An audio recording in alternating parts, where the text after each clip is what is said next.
Well, hello everybody. Hi, it's Chris. You're in a car chat with Chris.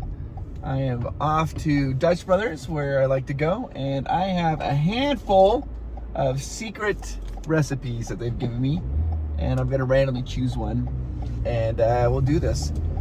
So I was thinking about an experience I had there. In fact, I was talking to a friend about this experience, and so I thought I'd kind of share this experience I had with you. Before I started doing YouTube, I'd been working in the business world quite a while. And when I first started working in the business world, I was put in charge of a project. And I had this manager, and his name was Jeff. And Jeff was this older guy, had been around the block a lot. He kind of knew a lot of things. And every Friday, I'd have to go in and report to Jeff and tell him how the project is going and what's going on with it, how's it, everything, just report. And I remember going in and I was reporting, and I was like, things aren't happening like as I would hoped. I was like Johnny forgot to do this, and Stephanie didn't get this part done, and we didn't get this part done here. And I'm just relaying the facts of the people didn't finish their certain aspects of it, and just trying to figure this all out. Well, he all of a sudden just looks at me and he's like, I am so sick and tired of your excuses. And when he said that, I was like literally gobsmacked. I was like, I didn't understand. I was like, what do you mean my excuses?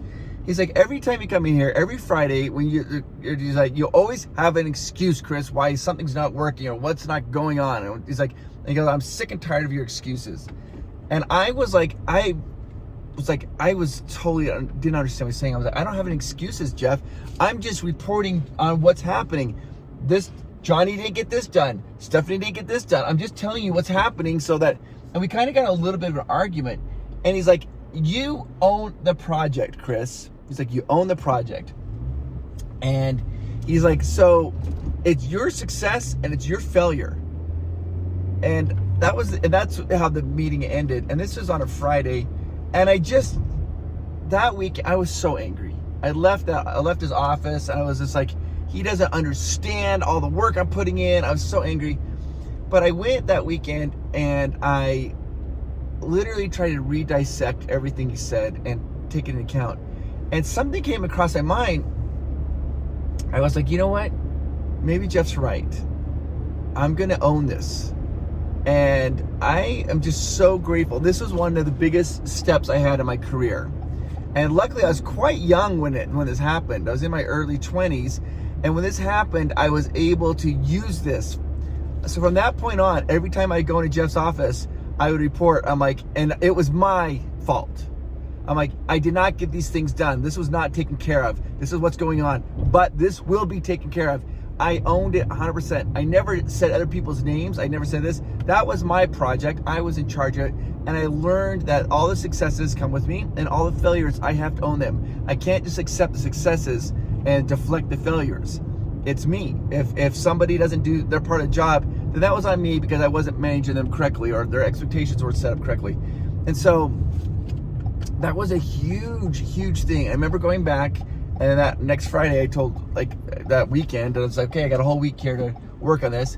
And then on that Friday, I went in, met with Jeff, and I was like, I appreciate what you told me last time, and I will do better. And I went and started reporting that way to him. I was like, he's like, so how's the project coming? And I'm like, I didn't get these things taken care of, but I will, Jeff. This is going to be happening here. I didn't give him excuses or say why they didn't get done. I just told him that it would be done, and I just owned it. And that changed everything for me. And so when I went into going to other businesses, I noticed that some employees have a hard time with that. And that they want all the success, but they want to deflect the failure. And then I have other people who want, they have a hard time with that. And I feel really fortunate that I was able to have that experience at a young age, and able to actually understand what he was saying to me. Because I think that a lot of times we get these things in our life where we get a teachable moment, but we just choose not to listen. And I thought about that a lot. I'm like, what if I had just been stubborn and not listened to Jeff? What if I would have the whole time just been like, no, he's wrong. He doesn't get it. I'm right. I never would have improved. So anyways, okay, here comes our orders. Hang on. Hi, how are you? How are you? Good. Good. All right, Amanda wants a small Americano with sugar-free caramel. Okay, iced. Yeah, iced. Okay. I'm going to do this one here. The Golden Eagle Domino Fireball Extra Sweet Soft Top with Raw Sugar Springs. Okay, what size? Medium iced. Okay, medium iced Golden Eagle. Yeah, Golden Eagle Domino Fireball Extra Sweet Soft Top Raw Sugar Springs. Perfect. Yeah, so that's it.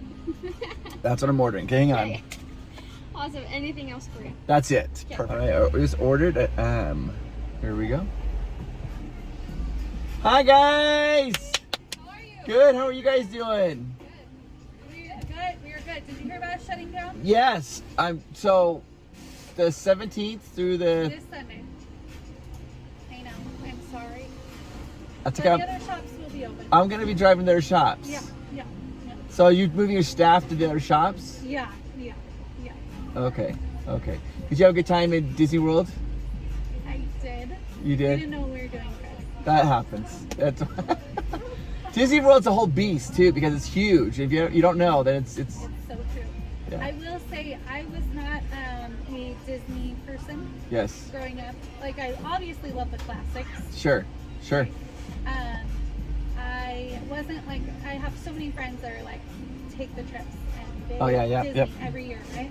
Not me. But I was like Chris and I would go like kayaking or like Sure, somewhere else, sure. right? Before we would go to a theme park. But I did grow up in California and I did like go to Disneyland, like had my senior grad night, like experienced it enough growing up. But I will say that after this trip, it just gave me this sweet like love for it. Like, Did it give you sweet love for Disney? It did. Oh my it kind of won gosh. me over a bit.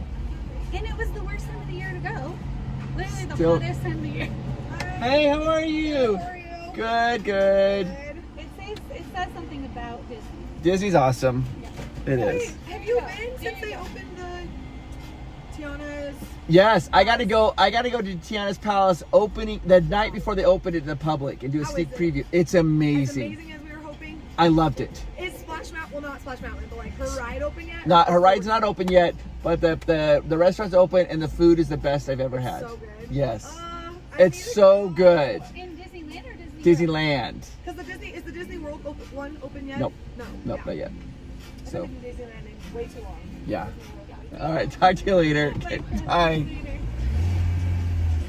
All right, guys, this is it. I got a good one. Now,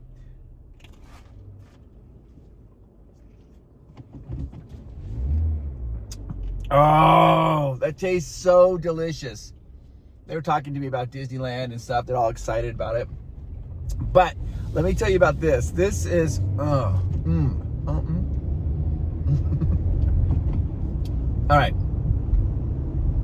Soft top. That's this heavy cream they put on top of it. Okay. I had to put on sugar. They call it sugar sprinkles.